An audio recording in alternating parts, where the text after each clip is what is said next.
For most of us who lived through days in Ooty, we can never forget the vast expanse of the Ooty racecourse, and a few of us even attempted riding while we were young. For this session of Oil Nation, we'll have many Olarensians across many batches who are involved in one way or another of putting a horse on a course. To get us started, I'm very happy to introduce as moderator and speaker my classmate and my very dear friend for 46 years, Zain Mirza, batch of 1980, Sumeru House.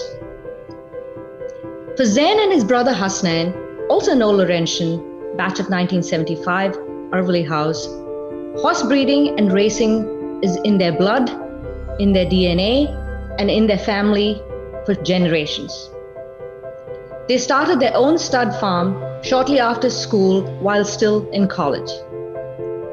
Zain has been headhunted by Vijay Malaya and has been the managing director of United Racing and Bloodstock Breeders Limited, URBB for short, since 2005.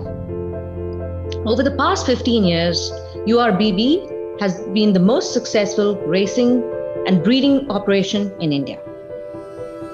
The historical Kunigal Stud Farm is the breeding division of URBB that has been amongst the top 3 in the country for several years, including a championship title in 2016.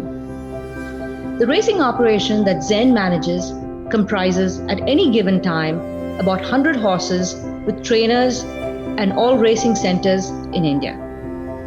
Since 2003, URBB has won over 1,200 races and over 100 classics, and they have also campaigned successfully overseas. His role as racing manager involves interacting and mentoring trainers and jockeys, race selection, planning, and strategy. In addition to being a racing manager, a breeder, a sports administrator, Zain is also a leader who served in the managing committee of the Bangalore Turf Club and in various other industry committees.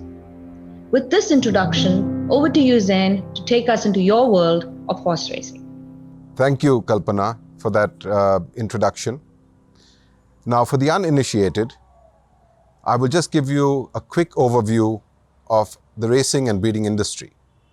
And this is where it all starts, at a stud farm, where horses are bred and raised till the age of 2 years, when they are then sold to owners who give them to professional licensed trainers to channel their energies and hone their ability and perform, preferably at the highest level. And then the circle of life is complete when the mares retire back to stud to breed. It's a selective process of breeding that we are trying to create a superior athlete. So we try and breed the best, do the best, and then, as the saying goes, hope for the best.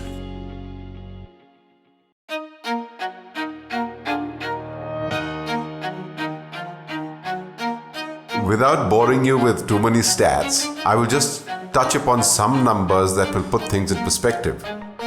We have 9 racing centers in India that house over 3,500 horses in training. Each year, about 70 stud farms produce 1,500 foals that go into training at the age of 2 years and race till the age of about 5 or 6.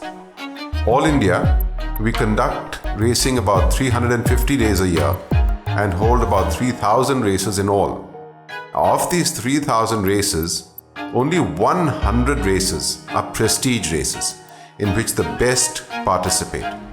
And these include what we call the classics, such as derbies and oaks and guineas. But there is only one Indian derby held each year at Mumbai for horses aged 4 years.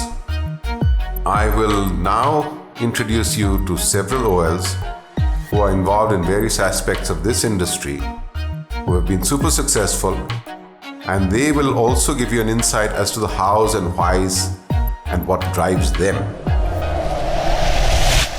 1, 2, 3. Roll sound. Roll camera. Lights! Action! Cut, yeah. You guys haven't grown up only.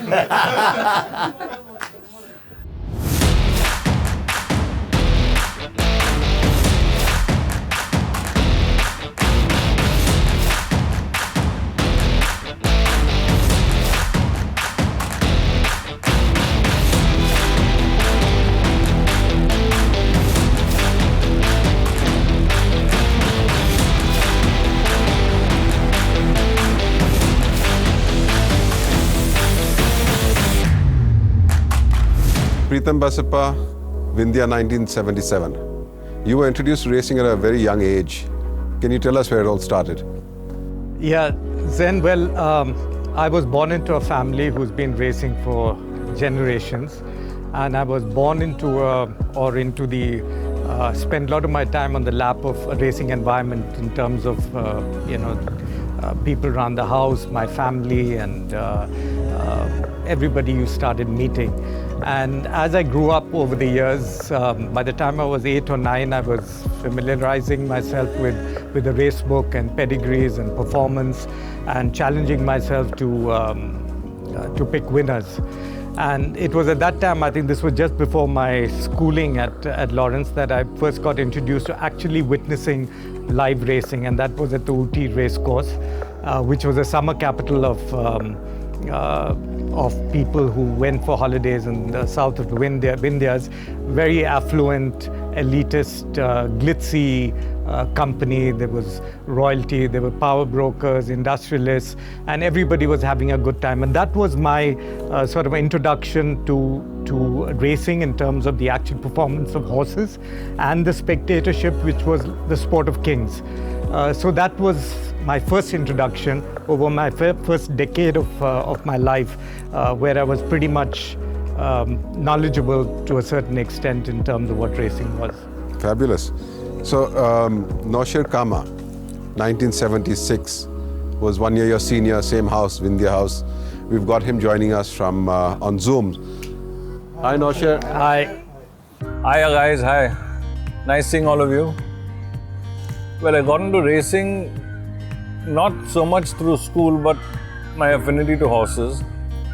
School, when I was there, didn't really have a great equestrian program, but we had a lot of riding, and that was a great outlet for us who liked the outdoors. I had a few relatives in racing, and I think that was one of the reasons I really enjoyed and used to sneak off to the races even though I was underage and watch the races.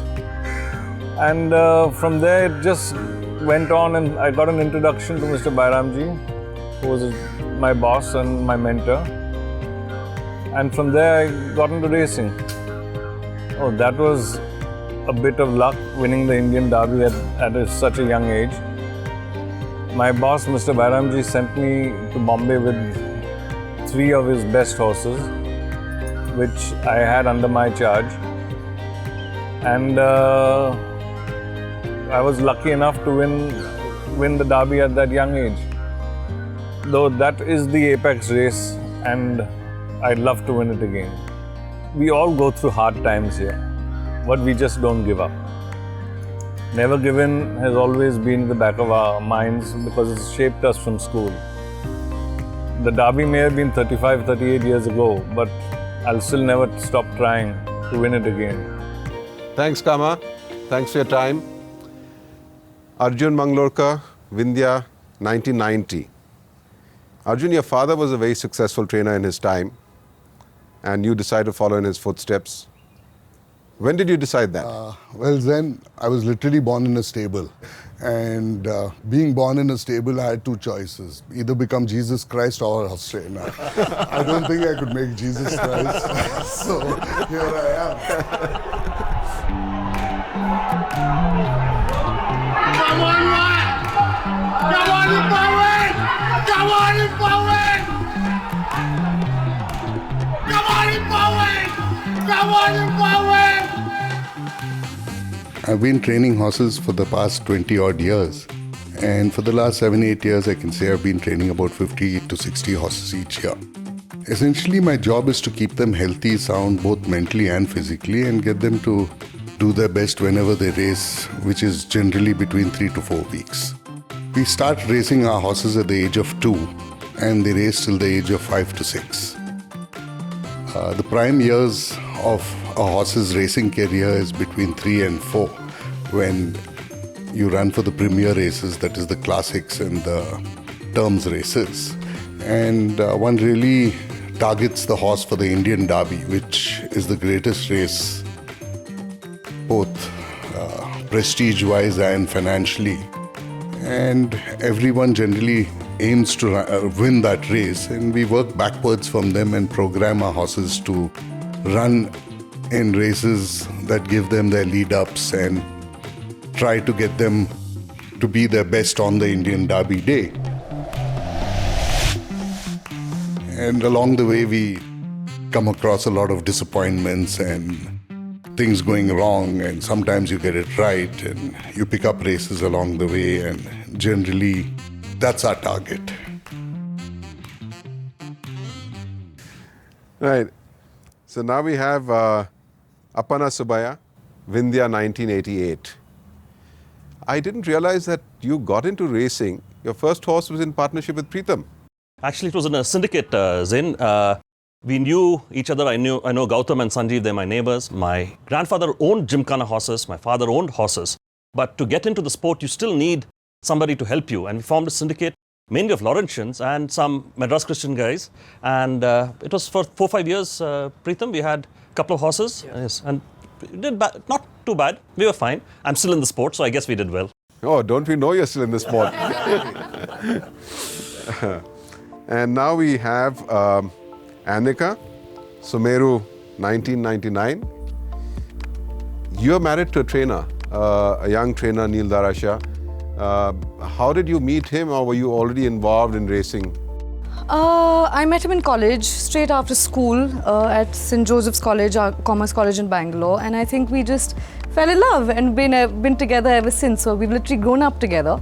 And that's how I really got into the racing family. And my father-in-law is also a very famous trainer. And of course, Neil is also up and coming. Good times, very exciting as well. But I think that's what keeps it ticking and going. But on your side of the family, there was no direct... No direct racing. However, I do remember my first time at a race course. My grandfather took me when I must have been about 11 or 12 to the BTC. There must have been something happening there. So I do remember that. And my in-laws knew my grandfather as well. Little did I know we'd be actually married into the family, and it just all turned out the way it did. Right. But that's the history. Fantastic. Yeah. I'll come to my brother, Dr. Hasnain Mirza, Aravali 1975. Now, I think my introduction is going to be longer than his answer, because I have to say, he's a vet, probably the most accomplished and sought after vet in the country. People call him the jet set vet also. And what's interesting about a vet is that he doesn't have a patient that can tell him what's wrong. He has to diagnose and treat. And what you find even more fascinating is that he's a dentist, he's an ophthalmologist, he's a gynecologist, he's a gastroenterologist, he's an orthopedic. And he's all of these things rolled into one. I mean, when he treats your horses, you know that, So how do you manage all these things, all aspects? You've got no choice, because there's really not very much that you can do. If you're called, they say call the vet. So the vet has to go there, and he has to be able to diagnose the issue and deal with it. Because the owner wants the horse treated, and you just have to do whatever you got to do. And I can say that we've been fortunate now that we have a lot of diagnostic equipment and things to help us. But earlier it was very, very difficult, and you had to rely on lots of other things to make a correct diagnosis. Right, we've got Neville Devlaliwala with us, Vindhya 1992. Hi, Neville. Neville, how are you? Hi guys, good to see all of you. When it comes to horses, everybody thinks that what they're buying is going to be good. Nobody thinks it's a bad buy. But then luck is a very predominant factor in racing. You may buy the best, and I know a lot of people who bought good horses in large numbers over a period of time, yet not tasted the success in the manner which they would want to. So I seriously think luck is far more important than smart investment in this field. To start with, it's a passion. And yes, everybody wants to make money out, because you're putting in big money, you want to make money out of it. Why not? So it's good when you're doing something that you like and you get to make money out of it too. And I've been lucky with a couple of my horses. See, horse racing is very similar to the stock market in more ways than one. because it's not just pure gambling, as in both stock market. You look at fundamentals in both things. They're also, just as a stock market, you'd possibly look at the promoter, the stock, what are the orders for the company and stuff. That same is the case with horses. The yard that it comes from, the pedigree of the horse, how well has it raced before, or is it first time? All those factors come in before you actually put out money. It's not like a roll of a dice and you say 7 up or 7 down. It doesn't work that way. So there is a method to the madness. For people outside, yes, it's gambling, but for people in the know, I think it's a good application of mind, and that's when you put your money out.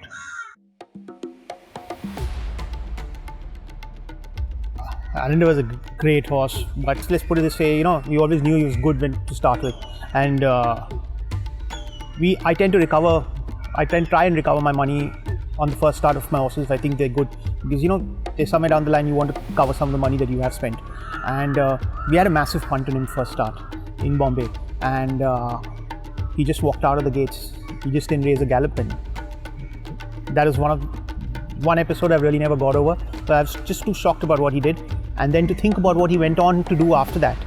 He won the Derby, he won the Invitation, he won so many Group 1s after that. He picked up 6.5 CR in stake money, and that first start has always been an absolute enigma. Okay, Neville, thanks a lot. Thanks for coming on. And Sanjeev Basappa, Aravalli 1984. Sanjeev, you've been involved in riding and horses in the sport for many years now. Your parents were involved in it. What was your introduction to racing in particular? Zain, like my dad, dad was in racing since the 1950s. And so obviously when I was born, he was already owner of many horses. And I remember as a kid going with him to the race course every evening, walking around, going to the stables. They would discuss, with the trainer just before the race. And this got me really excited, and I wanted to be involved in it a lot. Here I am. And Great. Fantastic. Thanks, Sanjeev. That was nice.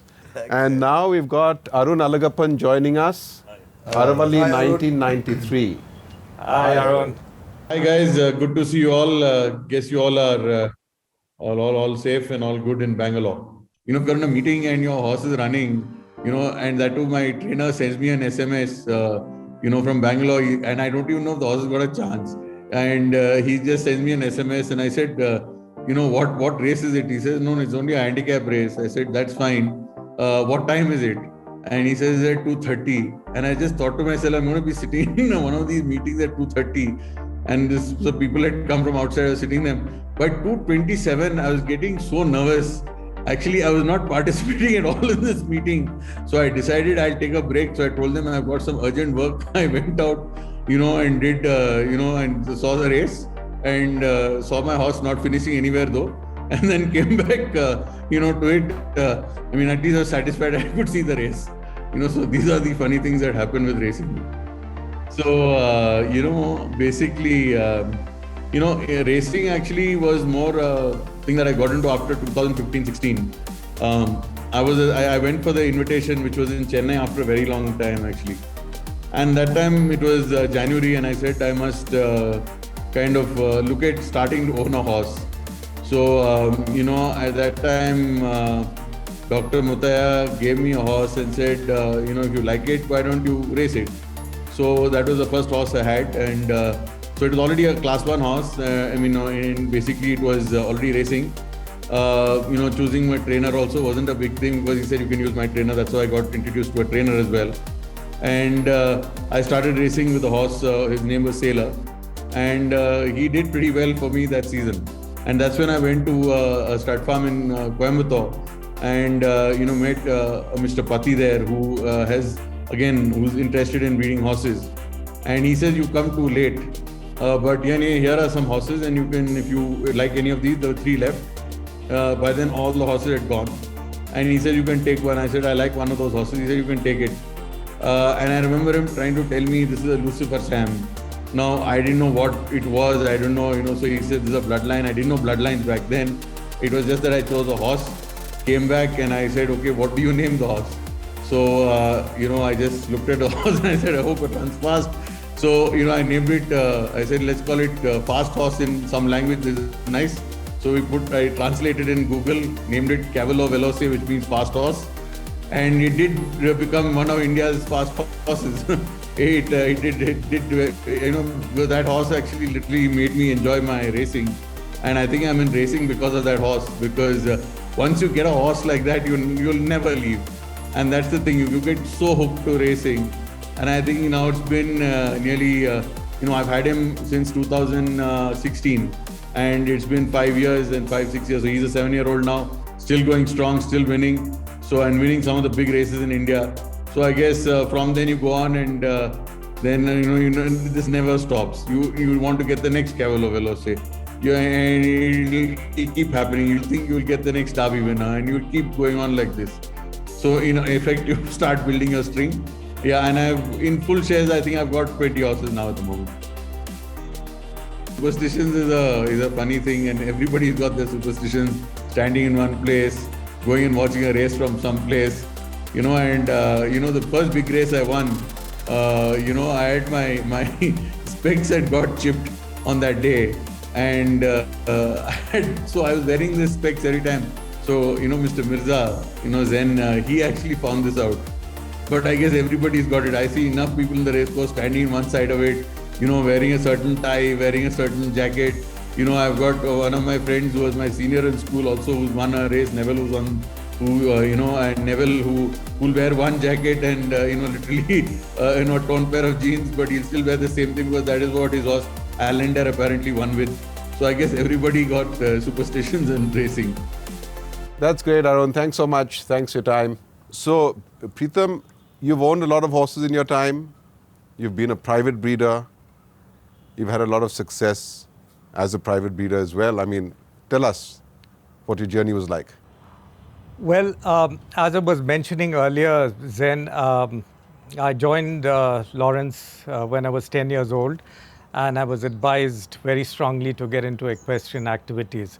Our infrastructure was pretty abysmal. We had 4 or 5 horses, a couple of ponies. The ponies for beginners who didn't have very far to fall, but that was what it is. But what it taught me was communication with a horse, maybe partnering a horse and the physique of a horse. What's it all about?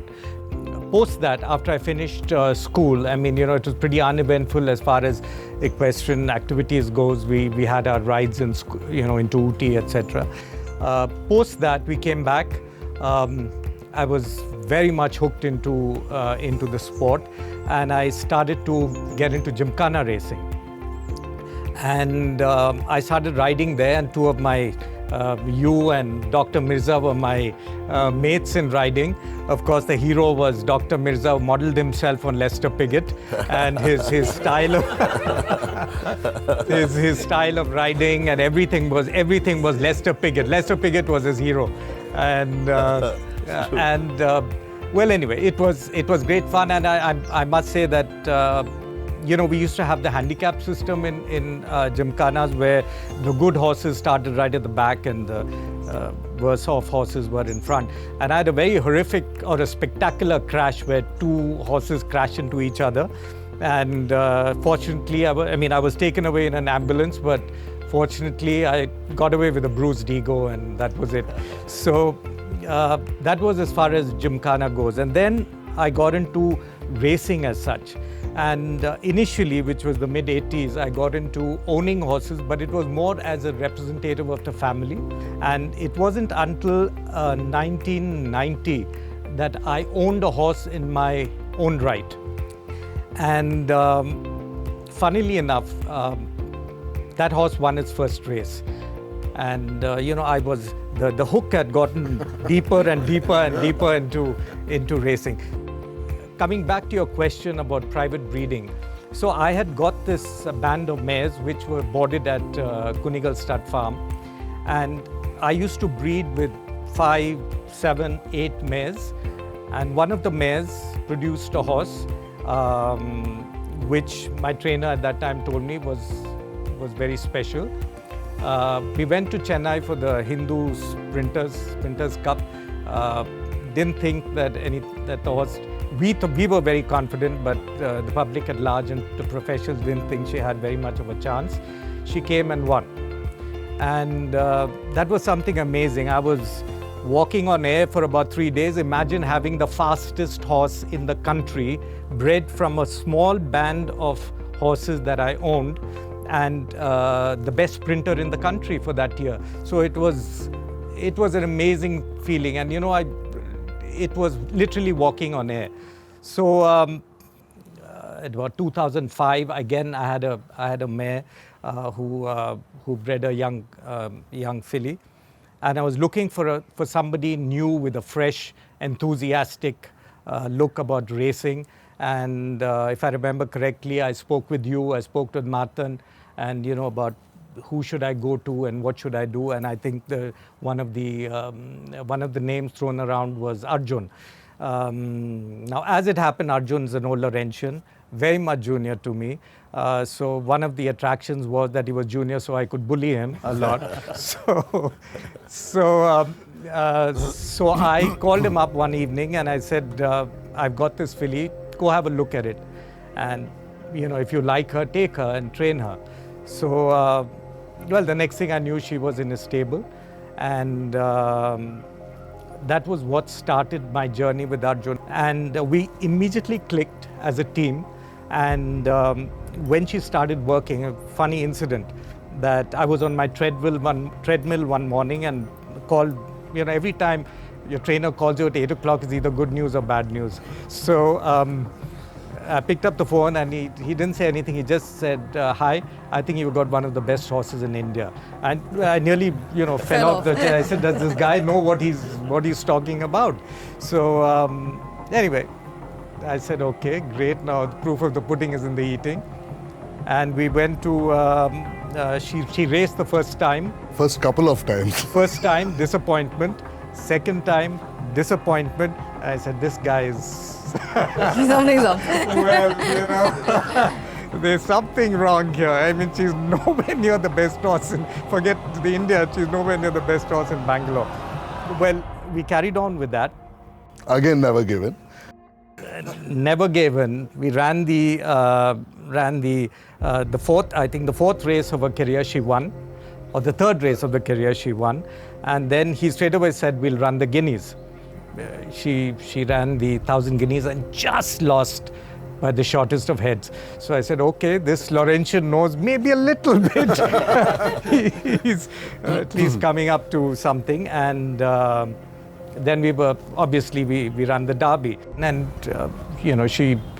she was last all through the race. In the last maybe 30% of the race, she just flew and won. That was my second unbelievable feeling. I mean, I couldn't, it was again walking on air for many days. And I truly believed that I had a horse which was truly, truly special. And I was pretty sure we'll win the Bangalore Derby. We ran second to a very good horse, Paddy's horse. And I was extremely, extremely disappointed. And I sent a message to him, let's meet up in the evening. Came over and we had a couple of beers and he says, shall we go to Calcutta? So I said, for what? Is there some sightseeing you want to do? So he said, no, I meant the horse. So we went to Calcutta and won the race in near record timing, which was another reason to go absolutely gung-ho. And we again thought that things will really go well. Unfortunately, she went for the Indian Derby and she had a problem there physically, and she couldn't perform to our expectations. So I would just say that, never give in is something we should always believe in. It's never lose that passion to win, that commitment to excel, and the commitment to compete and do extremely, extremely well in whatever you're doing. So racing has been a real eye-opener in a sense that in so many different spheres which you can compare to life. And I'm completely passionate about the sport, and I do hope that I have many more years to give to the sport and to myself and to my young trainer here. Right. So that was really interesting. Now, Aparna, you have had an amazing run with Warhammer. Tell us the story. Actually, my story is completely different from Preetham's. My knowledge of racing is quite minimal. And although I'd gotten on the syndicate, one of the things I learned quite quickly is that unless you have a buck in the game more seriously, you don't learn what's happening. So a few years later, along with Sanjeev's brother Gautam Basappa, we had started buying one share out of 4 in horses. One of them, Cantabria, was with another batch of 82, Captain Andrew Basin. 3 of us were Laurentians. And I never thought there'll be anything bigger. I always thought the classic horses and the classic winners were like 2-3 levels ahead of us. And we were buying one share, one-fourth share of a horse. It went on till we picked up this horse, Warhammer. And in its first race itself, the way it moved from the back and moved forward, there was suddenly a buzz everywhere. And I had, from being just another horse owner who'd come there, stand there, loved going to the paddock when a horse like Cantabria won, loved going and standing with the thing, but never thought that we were in this other part of this game. And there was suddenly this exposure to what a fancy horse is or a good horse is and what it can do for you in racing.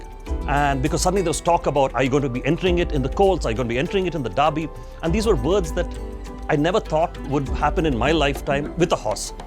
Warhammer, at that time, there was another horse being trained by Arjun, again from Kunigal, called Impavid, and owned by a Laurentian. And there was a little buzz coming that these were the 2 horses that were going to be the big ones of the year. And in the Bangalore season, the Bangalore summer season usually sets the trend for the rest of the year. There was a lot of hype about Warhammer. There was a lot of also hype about Impavid. And I think one of the things that benefited us is like today what we are doing with TCG Studios, doing a clip on racing. TCG also had done stuff on Warhammer and Impavid, which took the story of these horses to a larger audience. Something like 300,000-400,000 people were watching these clips. And both horses were owned by small owners. These were not the traditional owners who had paid a huge amount of money. These were small owners who were suddenly had something that was pretty good. And Warhammer won the Colts, which is a really big race, and I thought that was going to be the highlight of my life. And the next thing we knew, the horse had a lot of injuries. And so from this high that we were here, and I'm talking here now, completely as a novice, never thought I would even be going up to get a big trophy or a grade 1 race. It suddenly, everything came crashing down. There's not going to be any derbies. There's not going to be anything more. And that's when we suddenly realized, as quickly as it comes, it goes away. The actual physical ailments of it, doctor would be able to tell us more about Warhammer's ailments. But with a very good care that we got from him, he did come back, and it was still, there was this question mark whether this was really a classic horse. Did it just win the Colts? And is it a good horse? It'll run a mile, 1,600 meters, do it well, but could it really go up to 2,400 meters and win the big races? On Jan 26th, Warhammer wins in Bangalore, the Bangalore Derby. It still was a great story, but I don't think it had yet become a legend, because the next week, the trainer took the call, we as the connections of the horse took the call to send it for the Indian Derby. Now, I'd never been to Bombay, I'd never seen an Indian Derby before. This is something which I would hope the crowds can come back in. They call Bombay the maximum city, but you've got to see the vibrancy in Mahalakshmi on Indian Derby Day. The crowds are phenomenal. They're very knowledgeable about racing. It is something which is at a different level. Warhammer was there. Usually it takes 3 weeks for a horse to recover, and we were sending it 1 week later. Small owners maybe, are we getting greedy? Are we expecting too much from the horse? Warhammer did not worry about any of that, came in, did its work, won by 7-8 lengths, and it was one of these moments saying that how lucky can you get? 3 derbies in a month's time. And for somebody, especially for me, Gautam had been a trainer, had a longer history with horses. For somebody like me, it was something new, completely new. And I do believe that, as Preetham says about the never give in, but for me something else in all that happened also was the school tie. Every bit of it had some connection back to school. Starting with the syndicate where I got into racing, later on with Gautam, getting Warhammer from you, from Kunigal. When Warhammer was injured, although Impavid was being trained by Arjun, he used to send me WhatsApp messages on course of what to do for the horse to recover. You know, it was something, we were supposed to be competitors, but that never came into this part of it. So I always believe, smaller things like Sanjay Reddy supplies the feed for the horse. And of course, I talked about Doctor on all the support he has given.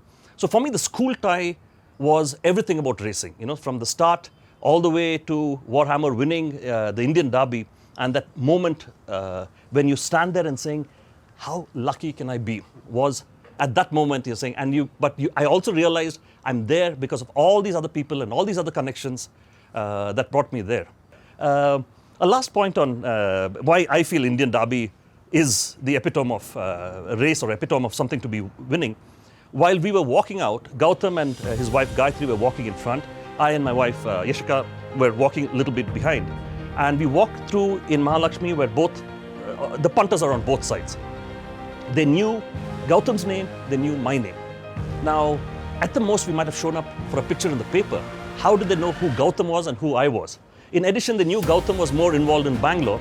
And to me, they kept saying, we will see you in Mysore, we will see you in Mysore. And these were just average punters who had come there, you know, who knew they were so besotted with this, and they knew so much about the horse. And they, I think, had such a good feeling for it, that they knew who we owners were. And, some guy came and gave me flowers and stuff like that. It was quite weird. It was really, really great. And that's when you realize that the people there, this is the passion for them. And for me to be on Lady Luck's coattails at that moment and glide through that moment, you know, was the highlight of my life. I mean, I hope I can, have another horse that does well or, wins a classic. But that particular moment, walking out and saying, this is it, Warhammer, we have got it. We have the best horse in the country. So that was Warhammer's story here. Maybe you should have a share with me. I think we'll come to that. See, because which I'm sure Sanjeev is going to talk about. For all the luck and all of that, and I'm sitting right across Sanjeev, who must be having, I believe, the worst luck. Going in racing. Sanjeev, you got to tell the world about your stories and horses. You said it better, Apu. So tell us, Sanjeev, I mean, your brothers won the Indian Derby in partnership with Apu. Long before Warhammer and things, all these beautiful legendary horses came in. When Dad had horses and, we always wanted to win a Derby, never happened, won the Governors, won the Nizams, whatever. So I thought maybe if I become an owner, maybe I'll have a Derby winner. So soon after I became a member, I got my own horse, a share in Tammy Tunes. So all fingers crossed, not a bad looking horse, got in the gate, never got out. So I said, okay, no beginner's luck, went on to Admiral Hatsu. Now this one, good looking fellow, well bred, jumps out of the gate, but never went past the last but one horse. Preferred to stay there and finish there. Then the third one, third time lucky. Hopefully this time a Derby winner or something.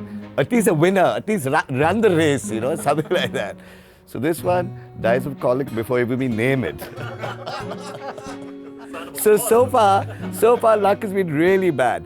But then again, never given. I said, let me give it one more shot. Motto of our school, let's go. So went with John Snow. So now John Snow used to blaze the track at track work, and my partner decided, hey, Sanjeeva, we're going to win the next race, man. You better be there. I can't come to Mysore, so you go there on my behalf and whatever. Go there, rather frisky in the paddock. Actually he's going to just jump out of the gate and just go start to finish. That kind of a look he would give in the paddock. So when the real race begins, stays 10 lengths back and finishes 10 lengths back also. I mean, never goes in front. So that's been the story of my life in racing. So this is when I said, I've got to stop it, take a break from owning a horse. Let's see if my luck changes. And then hopefully, Apu, if you still want to, you have a share in our horse together. I'm good with it. But think twice before you do it. That's all I have to say. That's my story. This is in a lighter vein, and things. That's great, Sanjeev, that you've been a good sport. I mean, but the amount of stress and tension that there actually goes on behind the scenes. I think we should ask someone like Arjun and Annika also. How do you deal with your stress? I mean, I know you sort of cross your arms across your chest and start pacing round and round in circles, and then you smoke those 7 cigarettes in 5 minutes. But that's in a lighter vein. But I mean, tell us. Zen, like everyone deals in stress in their own way. But when I was starting off training in my early years, someone told me being a trainer is the most boring job in the world, because horses are creatures of routine. You just have to follow the routine. And I learned that, and I decided to adopt that. The only excitement we get is in that 2.5 minutes of running the derby and the lead up to it. Yes, morning workouts can disappoint you, can excite you. All these things happen. That's part of the routine and part of our job. It's really sad. The toughest part of the job is to call up the owner and tell him his horse is broken down. That, to me, is the most heartbreaking part of our job. The greatest part is winning the race. Winning graded races, winning great races, they're all part of it. Sorting out horses with problems to win races, like Sanjeeva's horse who never jumped out of the gate or ran detached. Probably they could win races. That gives you a different level of satisfaction to have horses to be able to do that. So it's a mixed bag, like in life, everything you have to take the good with the bad. And again, stick to it, never give in. That's what we're all here for. Yeah, considering, you lose more races than one wins. I mean, anyone does. Yeah, it's a law of averages. I mean, you lose more races. So the highs are high and the lows are low, Yeah, but the highs are you get to really deal with high it. and the lows are really low. And most times you lose races. Like in life, you get more disappointments than happinesses or happy moments. Well, I'm going to come to Anika now. You're married to this successful young trainer. You own quite a few horses. And can you tell us what is your sort of involvement with the sport? I think, of course, first of all, being Neil's wife, I think my involvement is, I'm quite involved from the back. I do attend most race days, and I'm quite kind of bringing him when he gets very het up, he gets quite stressed, and he lets it out in his own way. There's a lot of excitement within the household as well with my father-in-law and my husband. But it's just about trying to kind of just calm the situation a little bit, being the listener, I think. Sometimes I might understand, sometimes I don't, but I'm just there to kind of listen and absorb and, give in my little piece of advice here and there and what to do. My involvement, of course, yes, visiting stables, seeing the horses. I haven't been a lot because of COVID recently, neither have I been racing for a while. But yeah, I think from the back. Just kind of being there as a listening board and calming the situation. As an owner, yes, we own shares in certain horses. Have had quite a few successes as well with those horses in derbies and guineas and things like that. So that is a lot of excitement. Neil, of course, takes all the decisions on, what he needs to do. But there is a lot of fun involved. But yes, racing is a great leveler. Lots of highs, low lows, completely low lows, and it's hard to kind of handle. But then you got to roll up your, pick yourself up and pull up your socks and wake up to a new day and move on. Yeah, that's the never give in attitude. While you were talking of the low lows, yeah. I'm always think of this funny thing that happens when you get a hammering at the races. Oh, yeah. The best thing to do, blanket finish. Get to the blankets and finish. Yes. That's it. Yes. You just get on. I mean, you think you and I tell Neil, I said think it through. I mean, just like work it out of your system. Think it through, talk, and then he does that, and it's over. By 2 hours later, it's done, and it's just wrapped up, and it's into the new day. I was keen to know because as we all know, Anika's married to this rather maverick guy who, when he loses a race that he thought he'd win, he'd have a tantrum like a 4-year-old, Yes. And then when he's won a race, I mean, he's just overexcited. Yeah. And Anika's sitting there quite stoically. Very stoic. Yeah. Trying to control how it. do you I deal with it when you get home? Like, Neil, get yourself together. But I think at the races I'm very stoic. You don't see too much of expression, but I think you all have seen more expression with me today. Right, so your motto, never give in, works at home as well. Absolutely. Now, you know, many people believe there's a rampant use of drugs in our sport, whether it's performance enhancing or performance suppressing.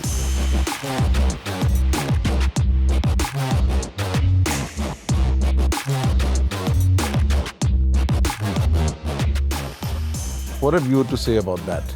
I mean, you're the best place to tell us professionally. Yeah, so there's no way that you can get away with the use of any drug as of now with the current scenario, because you have post-race testing, you have testing and training, and you have random samples. So you have all these checks and balances. Besides, I don't believe that there's anything that can turn a duck into a swan. Okay, so you can't, as of now, so we don't have any medicine. The horse is programmed to run up to a certain point, or he's programmed, I mean, that's his inherent capability because of his heart and lungs. So you can't give him anything that is going to make him run X plus Y. At best, he'll perform up to the limit of his ability. So drug testing is really, really sensitive, and I really commiserate with you guys because you are on sort of edge whenever a horse is tested, because there are so many factors that go into it. There's contamination, there's feed contamination, there are clearance periods for certain medicines that are used during your training process, whether it's an antibiotic for an infection, or it is some other injection that is used allegedly for various conditions that there are. So your testing as of now is at a picogram level. So just to put it simply, it's, if you take a grain of sand, 1/300th of a grain of sand is what they can pick up as of now. And they want to go to the next level, which is a femtogram. So that is even more sensitive. So they will tell you, you had this for breakfast on 1st of Jan, and they will be right. So that's the level of testing. So I don't believe it's easy to get away with giving medicines or, you know, performance enhancing drugs or depressant drugs and not get nailed. So basically we observe zero tolerance. So it's a zero tolerance. There's no sort of no leeway for anyone to use things and get away with them. And if it does happen, then the trainer's license is on the line, they get punished. They get severely I mean, punished. it's a very well-regulated sport. It's a livelihood which is gone. It's apart from that, there's a stigma because they don't say it's a medication infringement. They say it's a doping test, which is in a sense wrong. It's a little harsh. You know, we were in Mysore for the Invitation Cup, the first one that was held. Apu, you're on the committee there. And it was just so amazing that we found about 20 Laurentians at a party in a matter of 2 minutes, you know. And so we have a wonderful photograph of everybody there. And what do you think? I mean, you know, this sport brings us all together and we build all these relationships. Yeah, Zen, you rightly said, in 2 minutes we just saw 5-7 of them. Then we started gathering people. We ended up with about 20. We all got into a frame and took a picture of us, all of us in racing. Similarly, the kind of friendships we have. Preetham was 13 years senior to me. Neville was a couple of years junior to me. Arun was a couple of years junior to me. Today we are best friends. We just build a totally different bond thanks to the horse and thanks to our school. So I'm surrounded by the 2 trophies besides Annika, of course. But these are my 3 beauties. And the 2 inanimate ones on the 2 tables. Those are my crowning glories, and those were the 2 derbies. The one on the right is the Mysore Derby. The one on the left is the Kolkata Derby.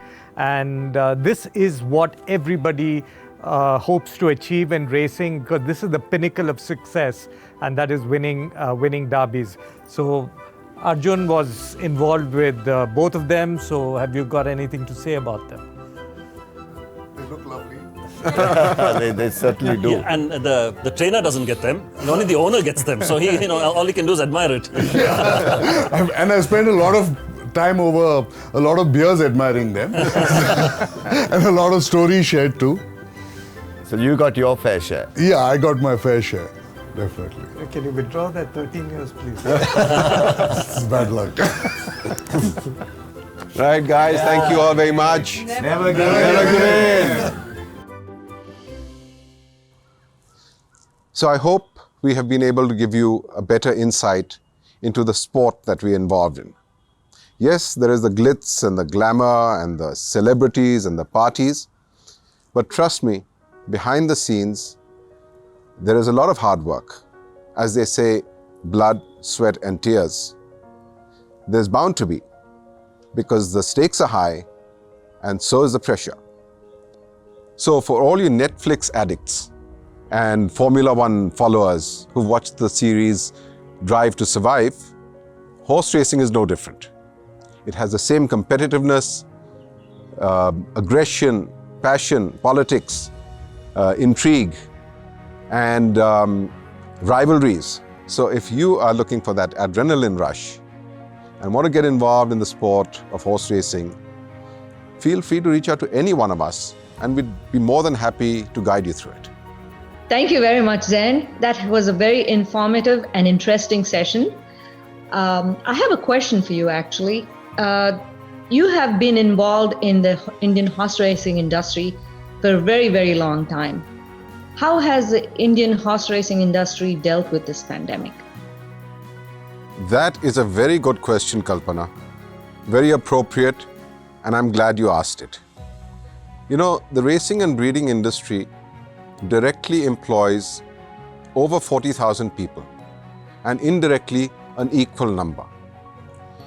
You know, in 2017, with the introduction of GST, our industry was hit with a tax of 28% on turnover. That was a body blow. And our revenues plummeted from about 4,000 crores down to 1,600 crores. That's almost 60% over a period of just 18 months. You know, then with COVID and the lockdowns, racing came to a standstill for over 8 months. And all revenue stopped. However, I'm really proud to say that despite the hardships the industry faced, not one employee was laid off. All salaries were paid, kitchens were set up, provisions and groceries were made available. Testing was carried out. And you know, more recently, since the release of the vaccine, the Madras Race Club, where, you know, Arun is also on the managing committee, every employee was vaccinated at the cost of the club. And I'm sure the other clubs are going to follow suit.